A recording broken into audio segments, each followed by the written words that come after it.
You know the myth of the Garden of Eden and the fall of man, that when Adam and Eve had eaten the fruit of the tree of knowledge, death came into the world. Why? It wasn't that there wasn't death before. All creatures in nature come and go, everything is born and dies. But for the first time, having eaten the fruit of the tree of knowledge, that is, having invented a system of knowledge, the world of symbols, people knew that they were going to die. When a cat approaches another dead cat, he sniffs it and sees if it's good to eat, decides that it's not, and goes away. Probably, although we don't know for certain, probably the cat doesn't reflect, I will one day be a corpse like that. But human beings predict, because they are able to think about events with symbols and words, they are able to see what the future will be. And we all believe, don't we, that this is the most useful kind of knowledge that we have. To know the future, and therefore to be able to plan for it. To have your savings account, your life insurance, to plan for your old age. That's great. But at the same time, it has very serious disadvantages. Because the more you know the future and are thereby able to control it, the more you realize that you can't control it ultimately, that you are going to come to a bad end. And so that's what makes human beings so strange. All human beings are therefore slightly anxious, slightly depressed. There's a certain kind of sadness in human nature which the Japanese call aware,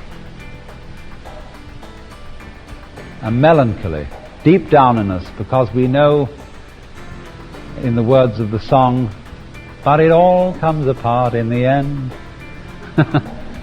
And even diamonds come apart in the end.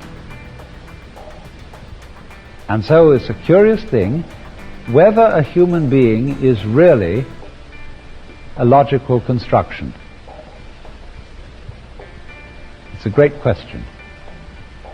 Whether a human being is not actually a self-defeating organism, a creature who knows too much for his own good. Because the proverb, what you gain on the roundabout, you lose on the swings. So with man. What you gain in power by having foresight and dexterity in controlling the world through symbols, what a price we pay for it. Because no one of us can any longer afford to be spontaneous.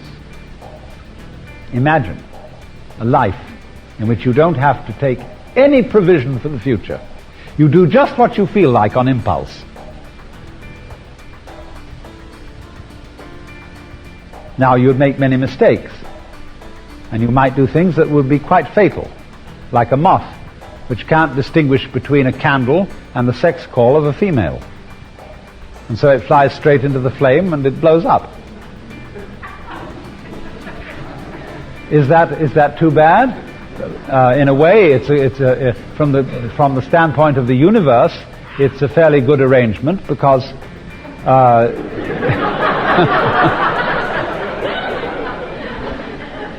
if this didn't happen, there would be too many moths.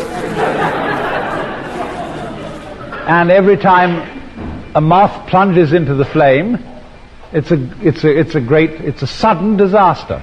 The moth isn't worried about this.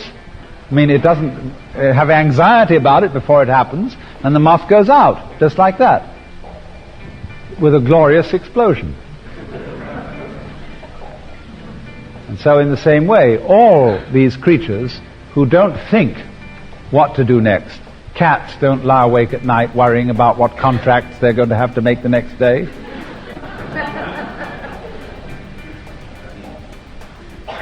And yet, Nothing can match the dignity of a cat when it walks and when it licks itself. What a magnificent creature. So imagine a world in which there isn't any worry. There will be disasters, but you won't know it's going to hit you. But we have figured out how to beat that world, how to last longer and to be more smart than any other creature on earth. But the price is anxiety. The price is lying awake nights. The price is having an ego.